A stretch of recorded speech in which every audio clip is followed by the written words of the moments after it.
అతడు ఎవరంటే చూడండి, మత్తయి సువార్త 27వ అధ్యాయం 57వ వచనం చూడండి.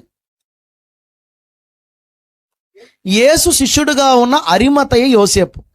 యేసు ప్రభు శిష్యులు 12 మంది ఉన్నారు కదా, అందులో అరిమతయి యోసేపు పేరుందండి? లేదే.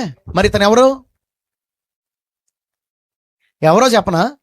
యేసు ప్రభు 12 మంది శిష్యులు కాకుండా ఇంకొక 70 మంది శిష్యులు ఉండేవారు.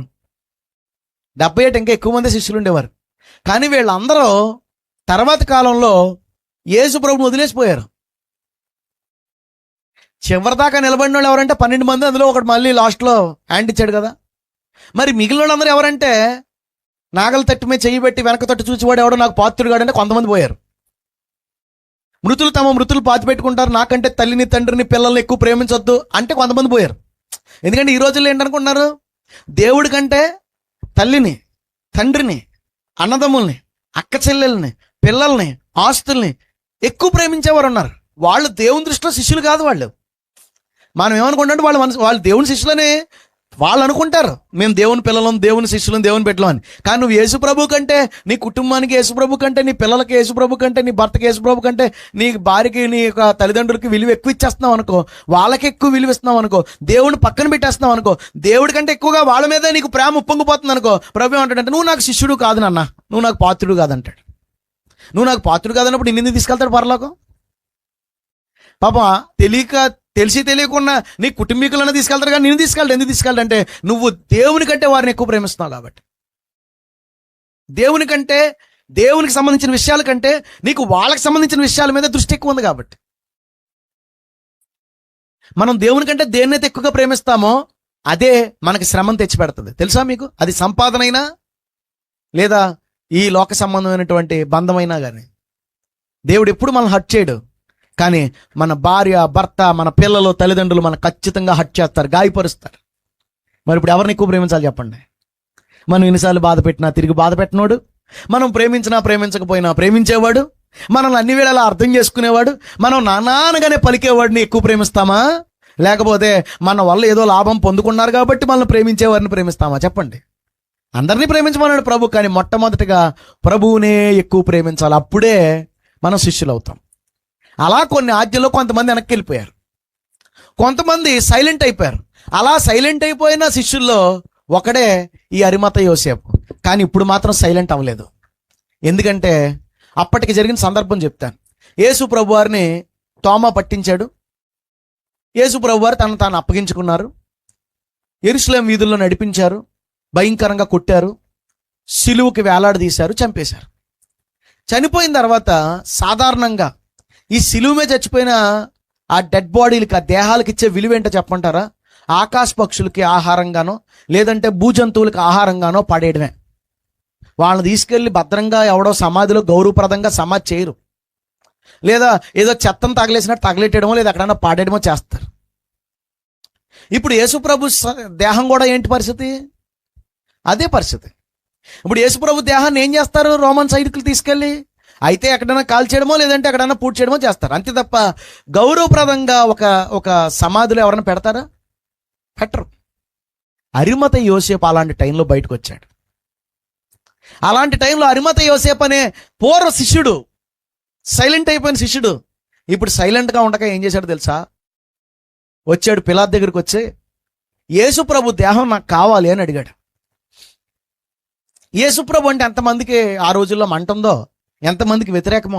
అలాంటి వ్యతిరేకమైన పరిస్థితుల్లో యేసు ప్రభు దేహం కోసం ఒకడు వచ్చాడంటారా అంటే వాళ్ళందరూ ఏమైపోతారు? ఇతనికి శత్రువులు అయిపోతారు. పట్టించుకోలేదు.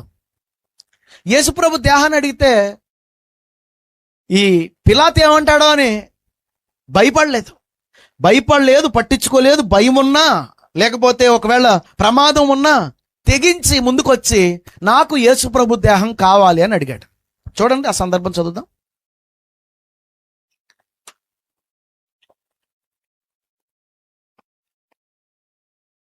యేసు శిష్యుడుగానున్న అరిమతయి యోసేపు అను ఒక ధనవంతుడు సాయంకాలం అయినప్పుడు వచ్చి పిలాతు వద్దకు వెళ్ళి యేసు దేహమును తనకెమ్మని అడగగా పిలాతు దానిని అతనికి అప్పగింప ఆజ్ఞాపించెను. యోసేపు ఆ దేహమును తీసుకుని శుభ్రమైన నారబట్టతో చుట్టి తాను రాతిలో తొలిపించుకున్న కొత్త సమాధిలో దానిని ఉంచి సమాధి ద్వారమునకు పెద్ద రాయి పొర్లించి వెళ్ళిపోయెను. హల్లెలూయా. యేసుప్రభు సమాధి గెలిచి తిరిగి లేచాడు. యేసుప్రభు సమాధిలోంచి బయటకు వచ్చాడు. సమాధిలోంచి బయటికి రావాలంటే సమాధిలో పెట్టాలి కదా. ఆ రోజుల్లో సమాధి చాలా రేట్ ఎక్కువ. ఇప్పట్లాగా మనం పెట్టిలో పెట్టినట్టు పెట్టేవారు కాదు. ఆ రోజులు ఏంటంటే ఒక పొలం కొనుక్కుని ఆ పొలంలో రాళ్ళు ఉంటే ఆ రాయి తొలిపించుకుని ఏమండి అందులో పెట్టేవారు. మీకు తెలుసు కదా, అబ్రహాము తన భార్యను పాతి పెట్టడానికి మక్పేలా అనే పొలం కొంటాడు వెండి పెట్టి. తర్వాత అబ్రహాం చచ్చిపోయినప్పుడు కూడా అదే సమాధిలో పెడతారు. అంటే సమాధి అనేది ఒక ప్రతిష్టాత్మకమైనటువంటి ప్రదేశం. అది వాళ్ళ కుటుంబ సభ్యులందరినీ పాతి పెట్టే ఒక ప్రదేశం అది. అలాంటిది మరి యేసుప్రభుకు సమాధి ఎక్కడ వస్తుంది? ఇప్పుడు యేసుప్రభుకి సమాధి ఎక్కడుంది? లేదు. పైగా యేసుప్రభు ఎవరు? శిక్షార్హుడు. ఆ రోజుల్లో శిక్షార్హుడికి ఎంచబడిన వాడు. కానీ అరిమత యోసేపు సైలెంట్గా ఉండలేదు. పిలాతుని అడిగాడు. పిలాతు ఒప్పుకోకపోతే అరిమత యోసేపు పరిస్థితి ఏంటి? వేరేగా ఉండేది. కానీ పిలాతు భార్యకి ఒక కళ వస్తుంది. నీతిమంతుని చంపుతున్నావు నువ్వు, అతని జోలికి వెళ్ళొద్దు అంటది. ఆమె అన్యురాలైనప్పటికీ, వాళ్ళు రోమీలైనప్పటికీ మరి దేవుడి ప్రణాళిక చూడండి. అప్పుడు పిలాతు నానా విధాలుగా ట్రై చేస్తాడు యేసుప్రభుని తప్పించడానికి. కానీ యేసుప్రభు కూడా నోరు తెరవకపోయేసరికి ఇంకేమీ చేసేది లేక శిలువకు అప్పగించేస్తాడు. ఇప్పుడు పిలాతు దగ్గరికి వెళ్ళి యేసుప్రభు దేహం నాకు కావాలంటే, పోనీ ఇలాగైనా ప్రభువుకి ఏదో మేలు చేసినట్టు అవుతుందని వెంటనే శాంక్షన్ చేసేసాడు. రోమన్ ఎంపరర్ అతనే పిలాతే శాంక్షన్ చేసేస్తే వెనకాల ఉన్న యాజకులు, యేసు ప్రభువుకి వ్యతిరేకంగా ఉన్న శాస్త్రులు, పరిచయాలు ఏమైనా అడ్డగించగలరా? అడ్డగించలేరు కదా. కాబట్టి ఆ దేహాన్ని మర్యాదపూర్వకంగా ఒక రాజదేహాన్ని పట్టుకొచ్చినట్టుగా పట్టుకొచ్చి దానికి నారబట్టలు చుట్టి సమాధిలో పెట్టి రాయి పొర్లించి వెళ్ళిపోయాడట అరిమత యోసేపు. దేవునికి స్తోత్రం కలుగును గాక. ఈరోజు ప్రతి ఒక్కడు వెళ్ళి చూస్తున్నారు కదా, యెరూషలేం వెళ్ళి చాలా మంది వెళ్ళి చూసి ఖాళీ సమాధి. ఆ ఖాళీ సమాధి ఓనర్ ఎవరో తెలుసా? అరిమత యోసేపు. అతని గురించి ఎందుకు మనం చెప్పుకోవాల్సి వస్తుందంటే, ఒకవేళ బహుశా నీకున్న భయాలు, ఇబ్బందులు, సమస్యలు, నీ కుటుంబ సభ్యుల వల్ల నువ్వు కొన్నిసార్లు కొన్ని నిర్ణయాలు తీసుకోవడానికి భయపడుతూ సైలెంట్గా ఉన్నావేమో.